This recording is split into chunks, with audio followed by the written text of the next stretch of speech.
자, 그러면 이제 그 양명화학 관련된 내용 볼게요. 자, 여기 마음이 꼭 이다. 심증이와 관련된 내용들이 이제 있죠. 자, 서해가 묻었다. 지극히 선을 단지 마음에서만 구한다면 천하의 사물의 이치를 모두 구할 수 없을까 염려됩니다. 선생님이 말했다. 그 마음이 꼭 이다. 이거 선생님 누구세요? 왕수인이죠. 그래서 그 천하에 또 마음 밖에 사물이 있고 마음 밖에 이치가 있겠느냐. 서해가 묻었다. 예컨대 어버이가 섬기는 호도, 임금을 섬기는 충성, 벗을 섬기는 믿음, 백성을 다스리는 어진 등 사이에 수많은 이치가 있으니 그걸 살피지 않을 수 없습니다. 선생이 탄식하면서 이러한 학설이 진리를 가진 지 오래되었으니 이러한 학설은 어디를 의미하는 거죠? 주자. 그래서 이제 모든 그 세상의 가치들, 이치들 밖에서만 찾으려고 하는 그런 것들 이제 비난한 거죠. 어찌 한마디로 깨우칠 수가 있겠느냐? 지금 잠시 그대의 질문에 대해서 설명하겠다.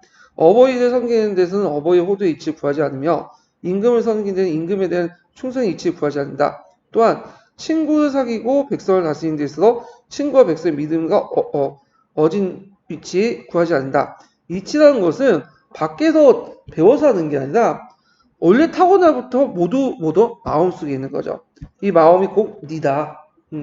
그래서 이제 마음이 사욕으로 가르치지 않으면 그것이 바로 천리요. 조금이라도 밖에서 무엇 하나 가져와 못할 것이 없다.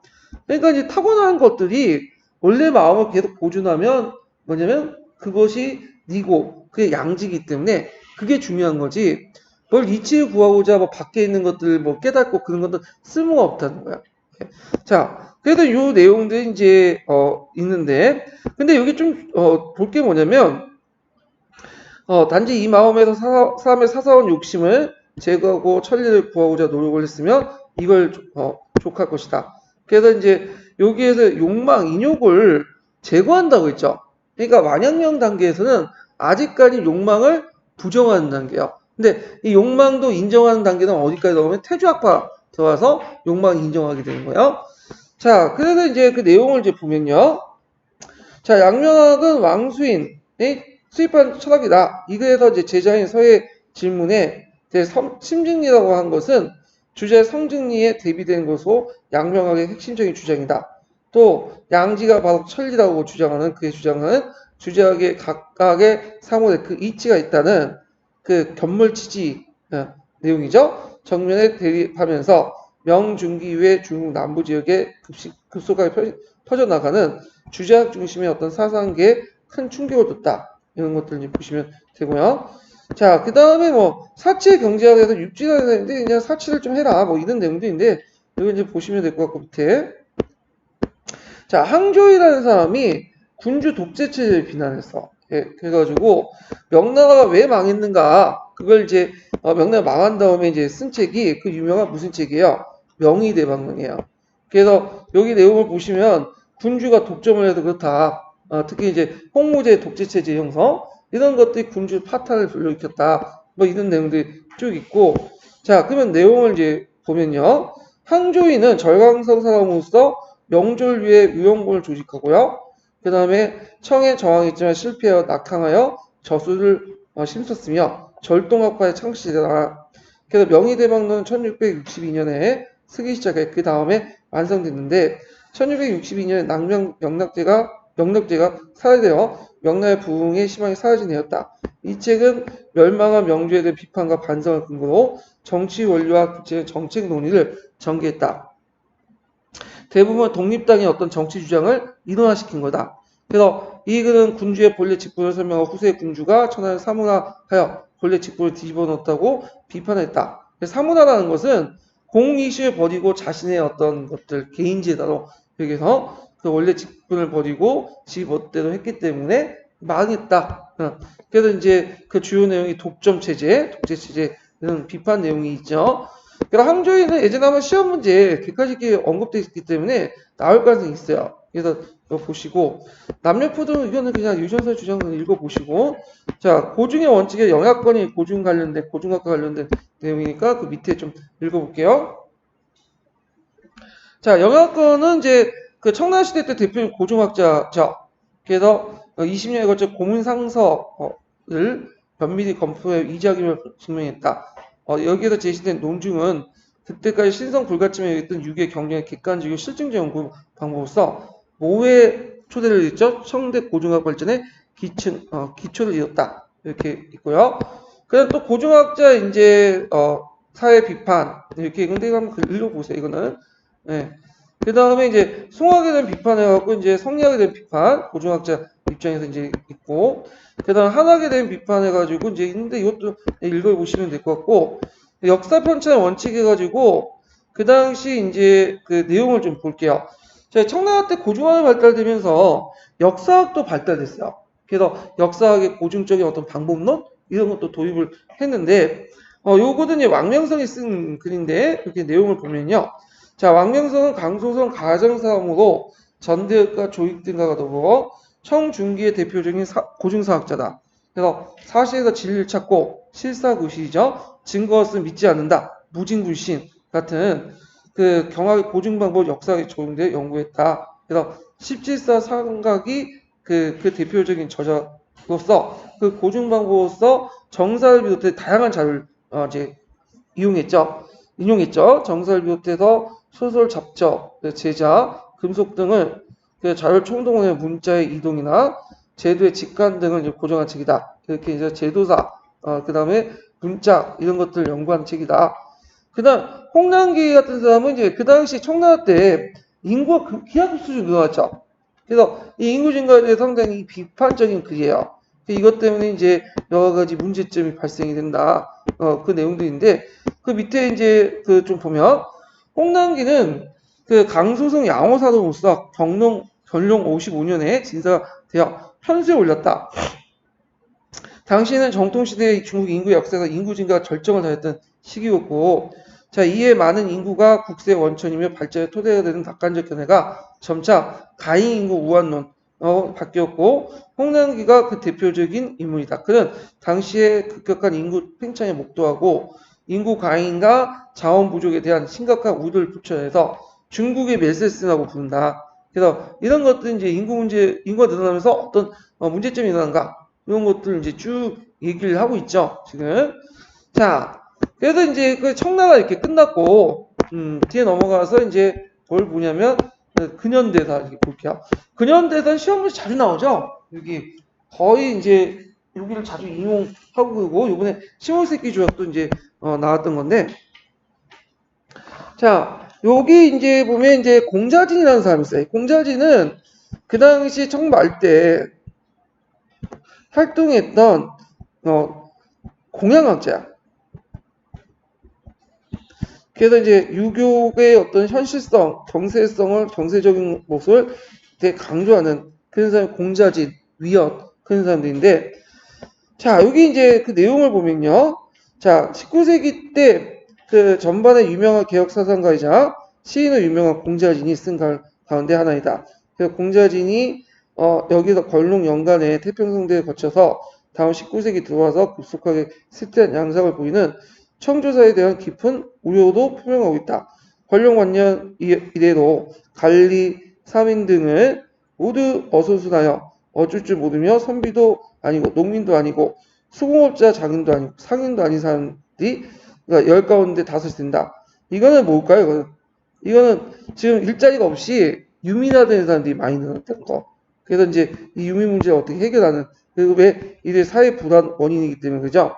자, 이러한 대규모 실업과 인구의 경제활동을 위해, 대규모 실업 인구의 경제활동에 위해 공자진 서역으로부터 대규모 임의 사업을 계획을 했고, 사회에 나는 무수하지만 우리 대청보다 큰 것이 없다. 대청국은 요 임금 이래로 이른바 중국이다. 라는 표현처럼 청의 존재는 정통 중국 왕조로서 위치가 확고히 자리 차지하고 있고, 이에 따라 그의 청의 영토는 바로 중국의 영토로서 자리매김을 한다는데 크게 점에서 중화되어 있다.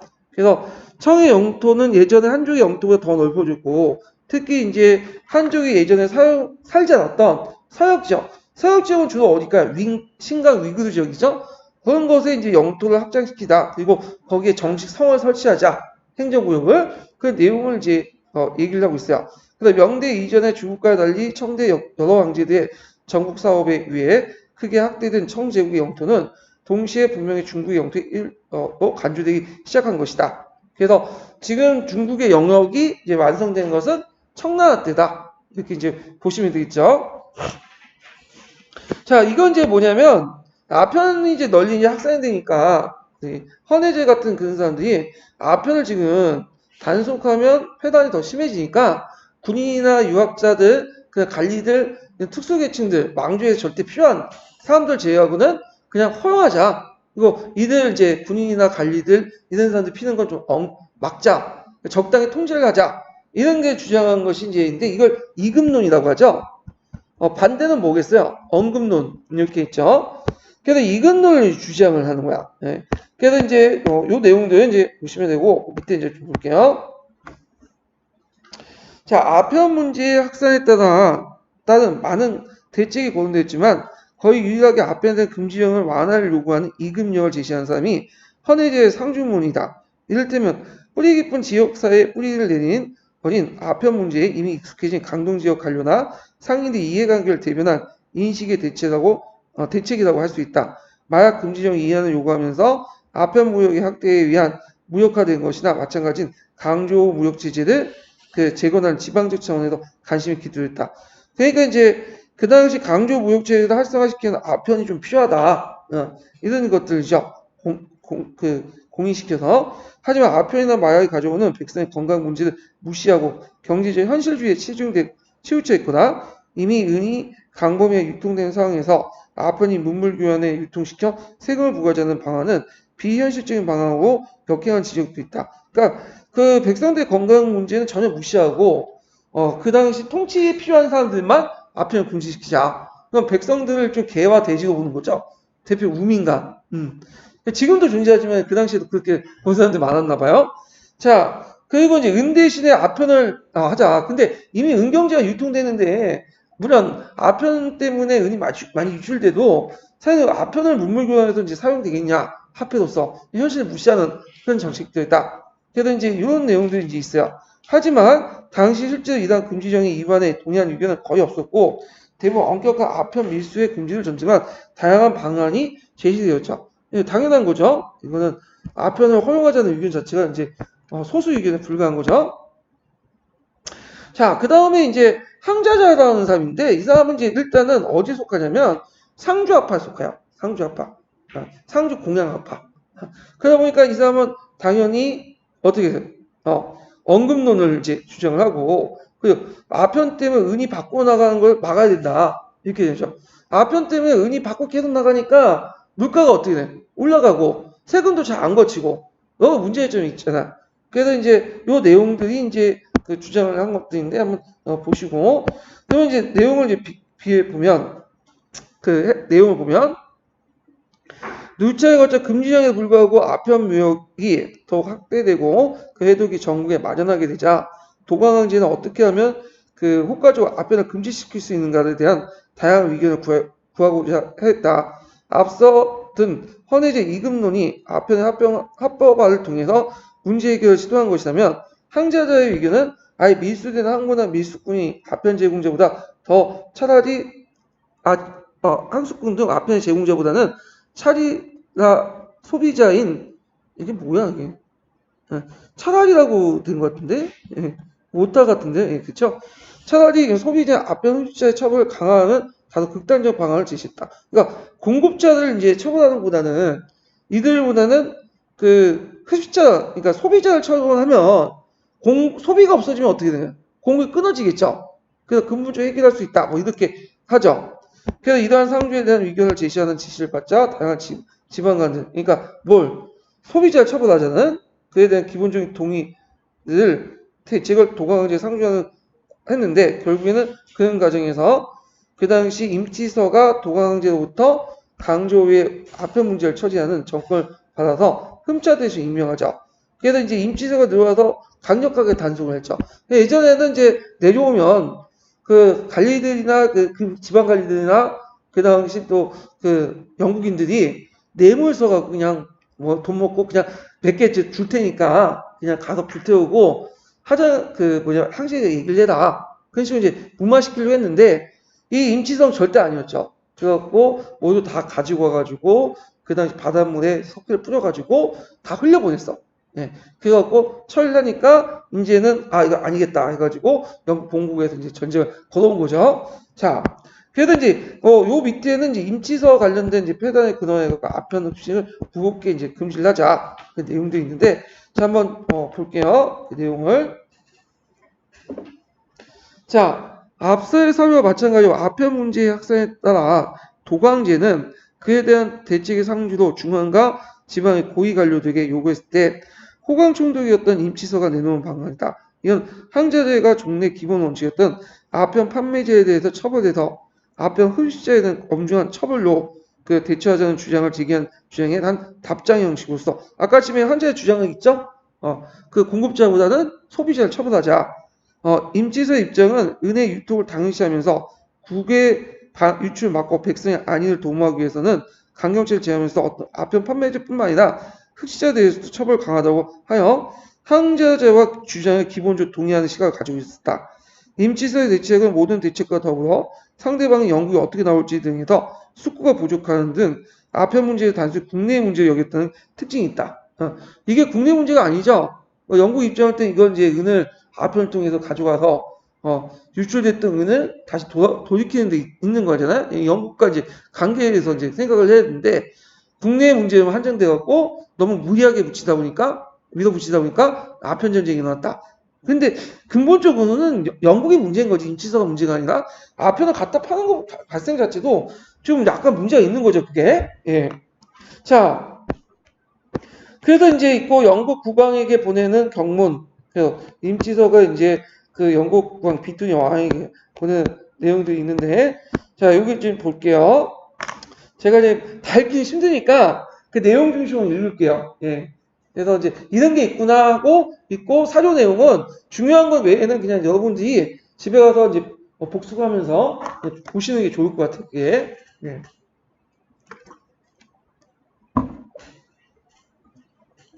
자, 아편 전쟁 시기에 강주에 항제가 특별히 인물을 주어 보내는 흠차 대신으로 임명되어 영국을 중심한 서구의 아편 밀수를 금절하려고 했던 임치서가 그런 행동의 정당성을 강조하기 위해서 영국 국왕을 설득하기 위해 작성한 경문 원고다.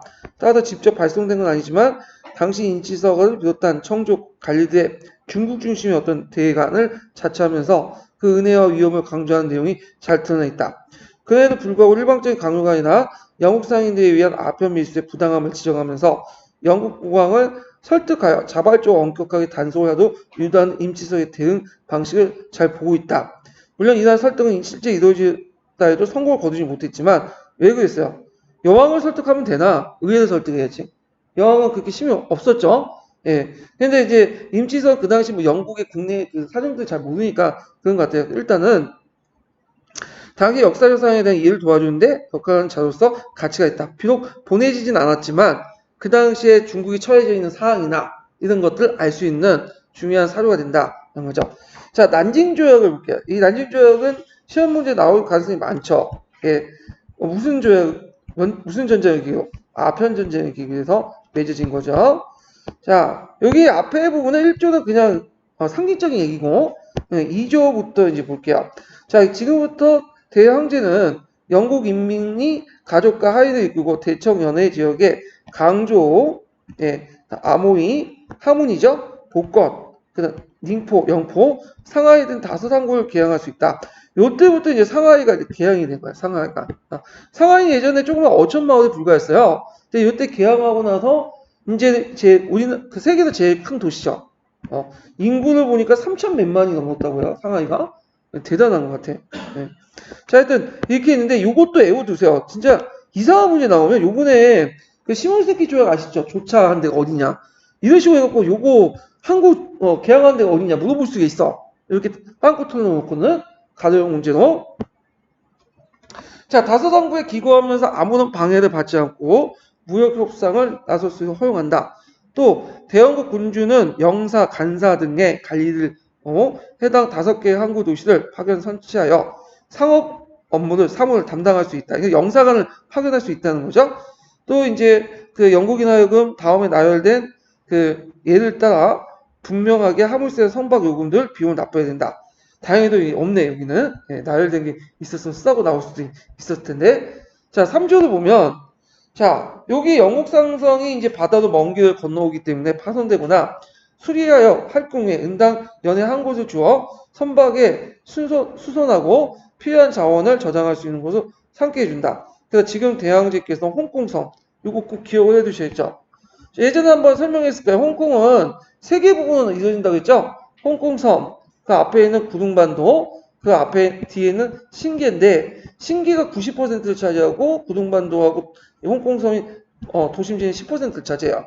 홍콩섬이 넘어간 거는 이런 난경조약, 난징조약이고 구둥반도가 넘어진 거는 북경조약 이후부터 넘어간 거죠. 신계는 이제 이거는 그 제가 이름을 정확히 기억하는 그 이용자와 협상해서 99년 동안 조차를 한 거고요. 그러니까 여기는 그 신기하고 제약, 구룡반도와 홍콩섬은 하향하는 거야. 돌려줄 필요 없는데 영국이 이제 큰 마음 먹고 중국한테 돌려준 거죠. 그 지역을. 근데 영국이 좀 약간 순진한 것 같아요. 제 생각에는. 돌려주지 말았어야 되는데. 예. 자, 하여튼 있는데 요번에 이제 홍콩 사태가 있으니까 홍콩이 문제 나올 수도 있을 것 같아요. 제 생각에 홍콩의 역사 해가지고 시험을 낼 수도 있는 거 아니야? 예.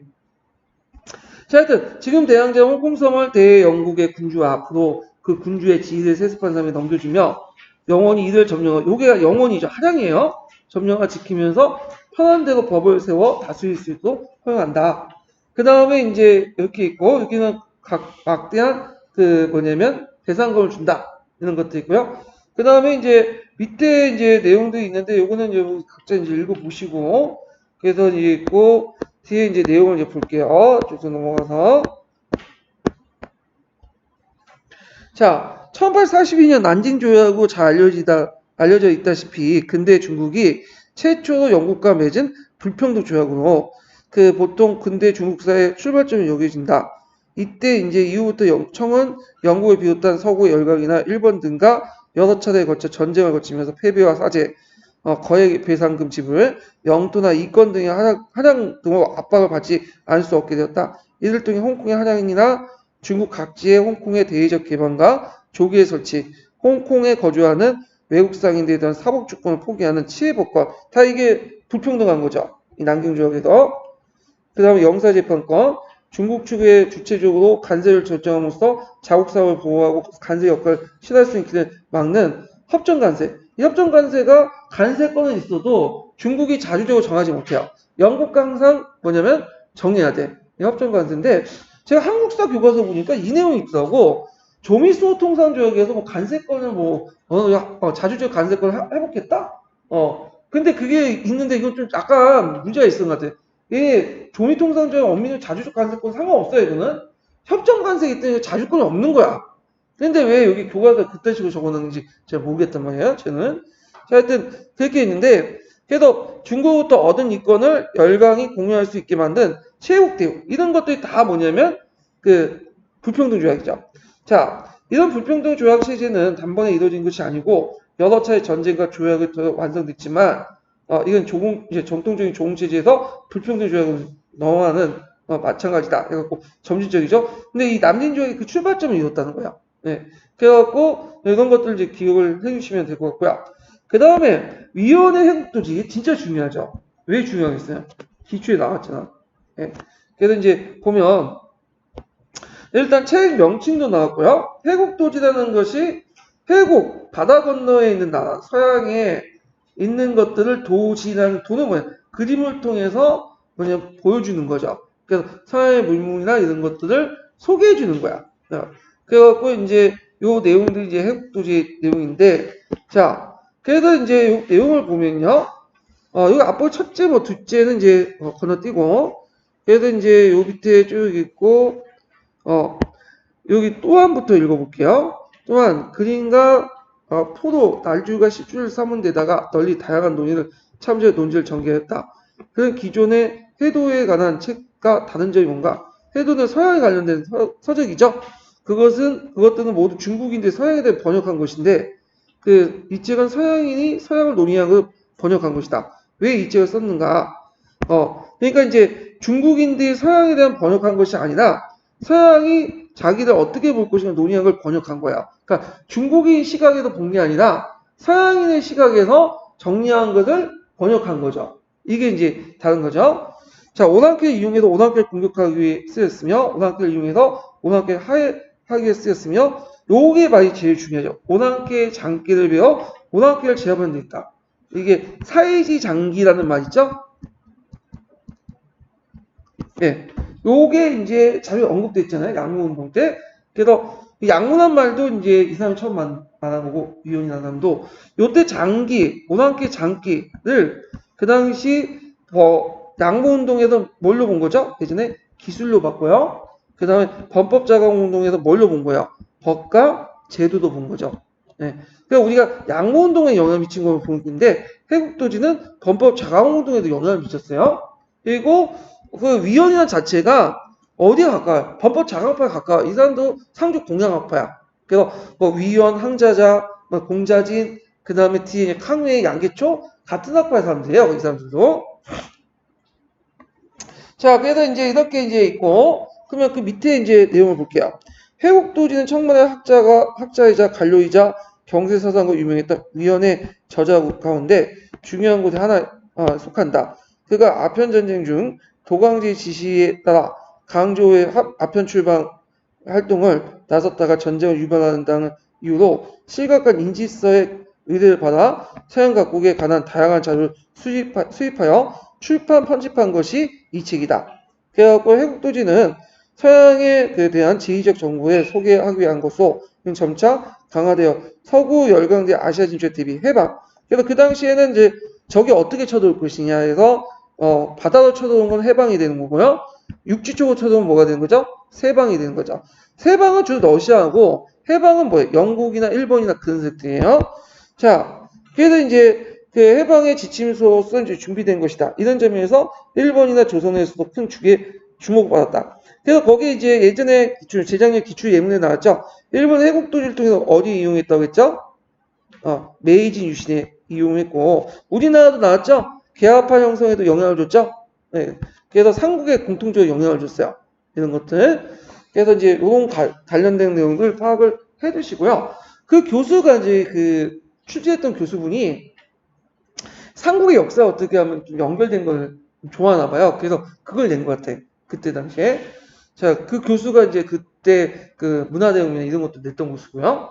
자, 그래도 이제 이런 내용들 보시면 되고 세계 정세의 정보를 곧잘 제공하면서 이에 대응하기 위한 중국의 변화를 모색하려는 문제의식 자체는 당시 중국의 오히려 그다지 큰 주목을 받거나 정책을 구체하지 못하고 그의 사상 변화인 이후 양문동 시기가 더 현실화될 수 있었다. 자, 이런 것들인데 좀 기억을. 근데 양문동도 완전히 100% 받아들인 게 아니라 50% 정도만 받아들인 거죠. 예. 자, 그리고 이제 뒤에 넘어가서 이제 탱진조약을 볼게요. 이 탱진조약하고 이제 북경조약은 이제 북경조약 있나? 없네. 예. 탱진조약은 뭐 때문에 일어난 거죠? 제2차 아편전쟁 때문에 일어난 거야. 그래서 그 2차 아편전쟁 때 탱진조약을 맺고 비중 가정에서 또 전쟁이 나서 맺어진 게 북경조약이죠. 자, 여기 이제 보면 2조 보죠. 대청황제와 대영국 군주는 지속적인 우호를 도모하기 위해서 하친을 하는 각국 사이의 기존 정상강에 비추어 또는 적절한 때 번권 대신을 외교관이죠. 서로 파견하여 각기 대청, 대영 양국의 수도에 보낼 수 있도록 약정한다. 그러니까 외교관을 이제 파견한다. 이 내용이죠. 자, 그 다음에 이제 여기 보면 거기 이제 뭐 대청황제 뭐 외교권 해갖고 이제 쭉쭉 있는데 이건 그냥 읽어보시고 8절 볼게요. 자, 기독교나 천주교는 원래 선행을 베풀기 위한 방안으로 남을 대하기를 자신을 대하는 것처럼 안다. 앞으로 이들 전수하거나 배우려는 사람들 모두 보호해야 되며 분수에 맞게 행동하면서 법을 어기지 않을 경우에 중국의 간호는 조금 더 각박하게 대하거나 그 활동을 금지해서는 안 된다. 그래서 예전에는 이제 그 전까지는 개항장 안에서만 포교를 허용했는데 여기를 통해서 이제 뭐죠? 밖에 이제 포교하는 걸 이제 막지 마라. 내 집까지 들어가서. 그거는 뭘 염두에 둔 거냐면 그 당시 프랑스 선교사 살해 사건 그걸 염두에 둔데 오히려 이런 것들이 이제 뭐냐면 반기독교 운동 교환의 어떤 배경이 되는 거죠. 자, 그다음 구조를 보면 자, 영국 백성은 증명서, 여권을 가지고 내지 각지에 가서 여행을 하거나 통상에 종사할 수도 허용한다. 그러니까 내지 여행권, 통상권을 이제 인정하죠. 증명서 영사관에서 발급되며 중국 지방간이 간이 찍는다. 경과하는 지방에서는 증명서 제시하도록 지시한다면 응당 언제든지 제출해 검사를 받되 잘못된 것이 없으면 통과시켜야 한다. 뭐 이런 내용들. 그 다음에 또 추가로 해가지고 이제 그 개항을 했어요. 그래서 난징조약의 강조, 풍조, 아모이, 님포, 상하이.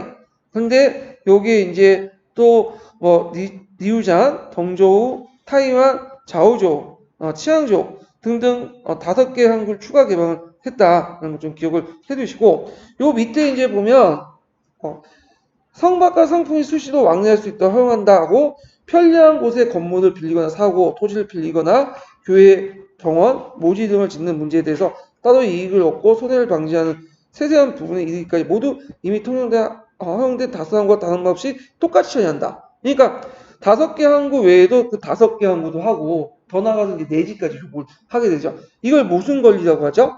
조매권. 그래서 이때 이제 교회가 이제 내지까지 가서 교회 세우고 그 다음에 뭐 토지를 사들일 때 그냥 가격을 그대로 주는 게 아니라 그걸 반값으로 헐값으로 이렇게 사들이고 등등 해갖고 이제 여러 가지 문제점이 나죠. 그리고 교회가 만들어지면서 신사계 증가에 충돌하게 되죠. 자, 이런 것들 좀 보시면 되고요. 자, 그래서 이제 그 탱진조약 내용을 이제 볼게요. 그 내용 부분.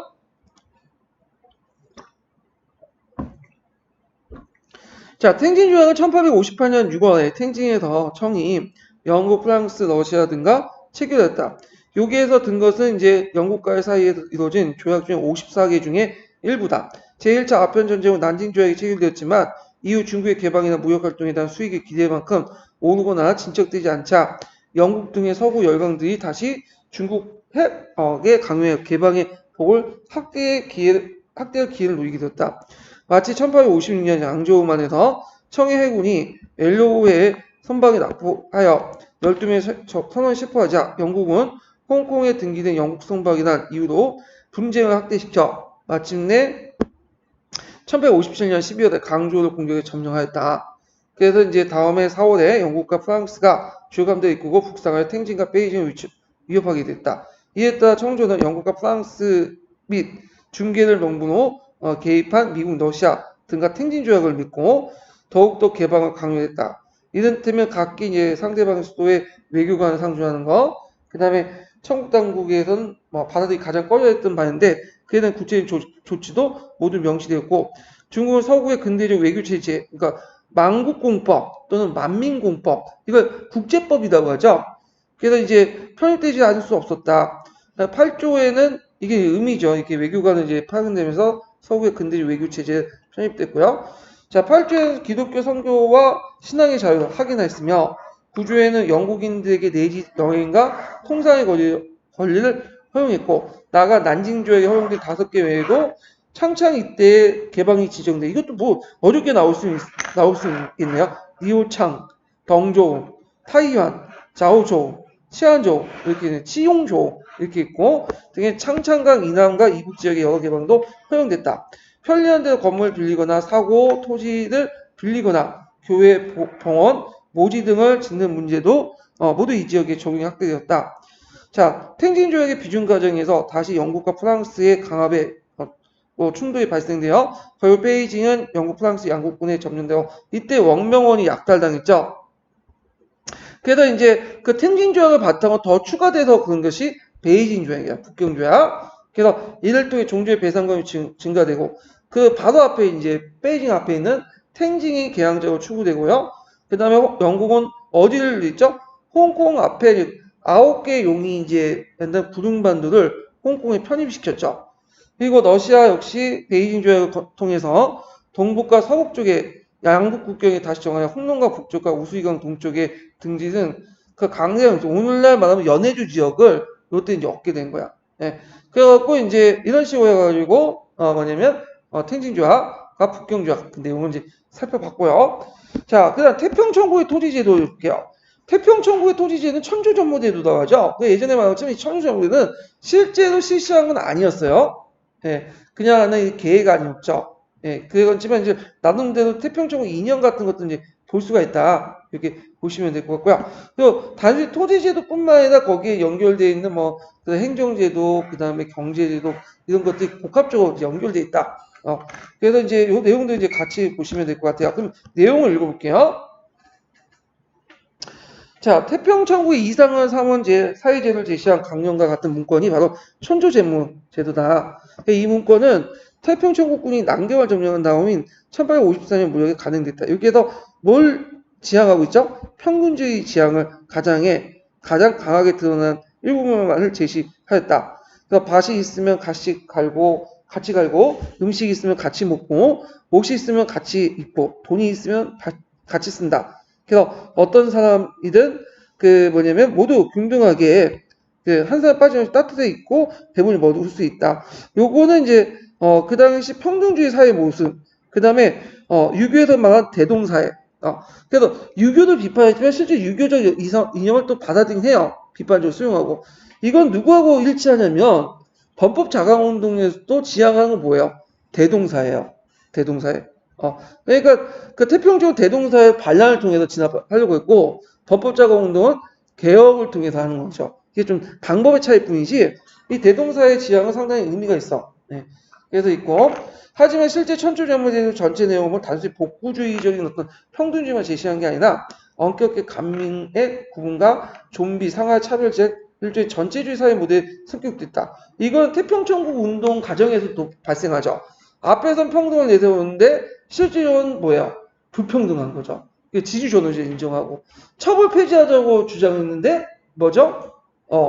그 처벌 실제 주고 정윤화를 막 욕하면서도 자기는 정윤화 그대로 하고 그런 게 있잖아.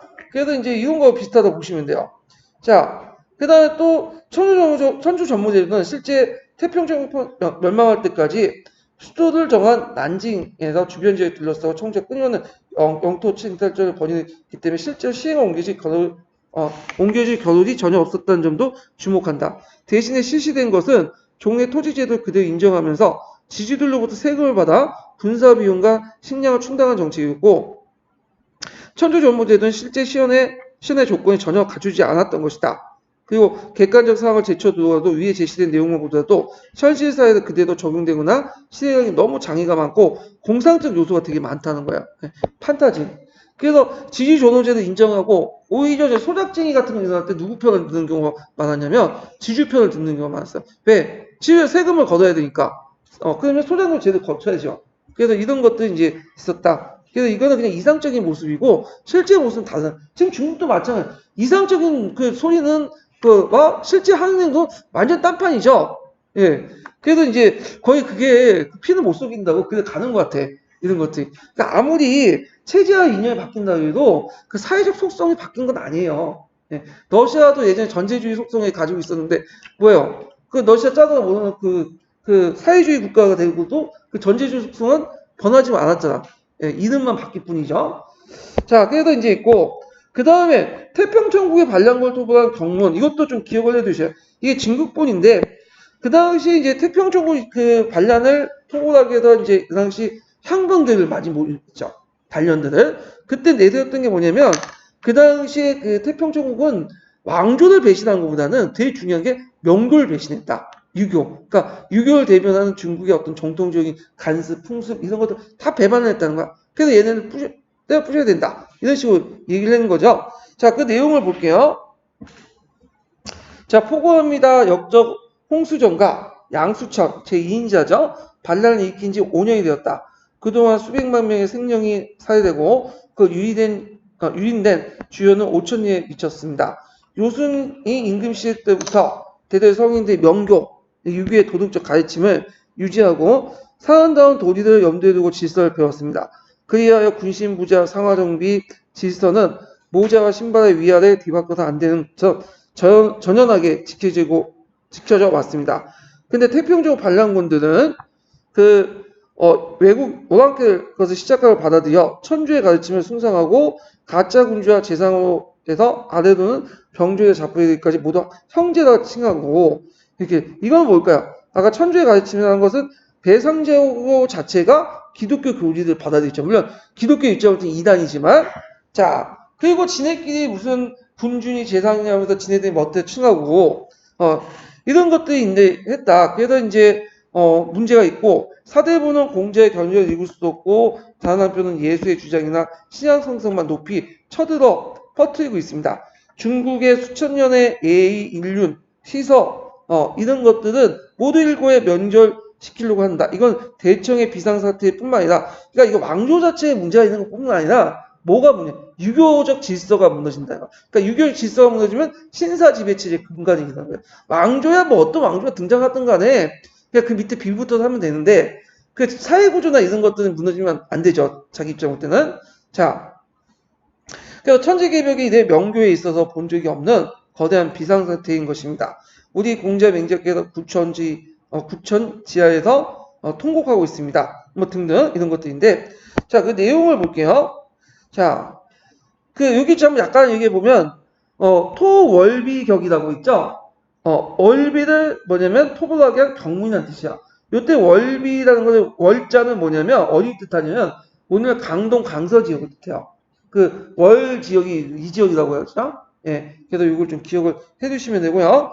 자, 태평천국 반란을 토벌하기 위한 경문의 저자 중국보는 후남성 이제 상상형 출신으로서 그 주자학자의 문장가도 유명했는데 태평천국군이 호남에 진출했을 때 예부 우시양에 자리에 있다가 모친상을 당하여 마치 기양을 상을 치르던 중이었다. 태평천국군이 후남을 지나 호베이성, 호북성으로 우창화하자 청주 항제로부터 단련을 조직하여 그때 조직된 단련을 상군이죠. 그래서 이제 토비를 진압하라고 지시를 받아 마침내 태평천국 진압을 하는데 결정적 공을 세웠다. 그래서 이제 있고 그는 같은 고장 출신 고장 출신이야? 고향 출신인 것 같은데 예. 고향 출신의 신사나 독서인들을 간부 삼고 그들을 중심으로 하던 지연으로 얽매여 하부 관료와 공을살 충원하고 이게 이제 병력 동원 방식의 특징인데 그 예전에 이제 그 팔기군이라든지 노경이나 이런 사람들은 군적만 있어요. 그러니까 평상시에 알지도 못하는 사람이야. 근데 전쟁 나거나 이제 할 때 동원되는 부대거든요. 오늘날은 예비군 같은 거 있죠. 그런 부대들이야. 근데 얘네들은 이제 어떻게 되어 있냐면 그 당시 이제 헌안지원 다 엮여가지고 하국간부와 병사를 충원할 때 어떤 식으로 충원하냐면 서로 아는 사람들 이제 와요. 그래서 소대장을 이제 정하고 얘는 소대장 50명을 이제 끌고 와라. 그러면 50명이 끌고 와. 그리고 나서 그걸 이제 중대장 시켜줄 테니까 또 소대장 또 끌고 와라. 해서 중대장을 또 시켜줘. 그래서 이렇게 소대장, 중대장을 서로 인맥을 통해 아름아름 이렇게 하는 거야. 근데 이게 왜 다르냐면 몰랐던 사람끼리 이렇게 대대를 편제하고 싸우면 서로 믿을 수 있어요, 없어요? 없죠? 그러다 보니까 전쟁 나고 약간 불리하면 어떻게 돼? 도망가. 얘가 날 지켜줄 리가 없다. 그 옆에 있는 사람 서로 믿고 의지해야 되는데, 근데 형과 지역은 다 연결되다 보니까 다 어떻게 같은 소대나 중대들 다 아는 사람이고 마을 친구고 뭐 동네 친구고 다 그래. 형과 아우들이고. 근데 그 가운데 도망갈 수 있어요? 없죠. 교대 애들 봐봐. 그냥 오면 도망 못 가잖아. 그냥 다 끌려 나오잖아. 다 으쌰으쌰하잖아요. 왜 그러겠어요? 다 아는 애들이야. 근데 사대는 어떻게 했어요? 사대는 다 모르는 거죠. 그러니까 말로만 임명해서만 댓글 열심히 하라고 하면 참가하겠다고 하지만 막상 집회 가면 안 나오잖아요. 근데 교대는 나온다면 그럼 이게 차이예요. 그러니까 서로 형과 지연이니까 어떻게 직결 단결력이 똘똘 뭉치겠죠. 그래서 이런 것들이 뭐냐면 상당히 전투력 과제했다. 그리고 높은 급로로 지급함으로써 결국 상군은 태평적으로 대적하여 마침내 그걸 진압하는데 강력한 군사력을 키우는데 성공했다. 자, 그래서 이 경무는 바로 이 상군을 조직하는데 나서면서 태평적으로 반란을 단순히 정통의 농민 반란이 아니라 서구의 어떤 기독교 가치관에 기초한 이단으로 청존하는 하나의 왕조에 대한 도전을 넘어서 유교적 지배체를 도전하는 거야. 이게 중요해. 청조가보다는 유교적 지배체제. 예. 그래서 이제 이것은 유교적 지배체제에 나가서 중국의 정통 문화 자체의 정료로 도전하는 위협적인 존재라는 걸 강조하고 있다. 이런 것들 볼 수가 있겠죠. 그래서 오늘은 이제 여기까지 하고요. 예. 다음 시간에 이제 뭐냐면 그 양모 운동부터 할게요. 다음에 이제 끝날 것 같아요. 예, 근현대사 부분. 자, 오늘 수고하셨습니다. 감사합니다.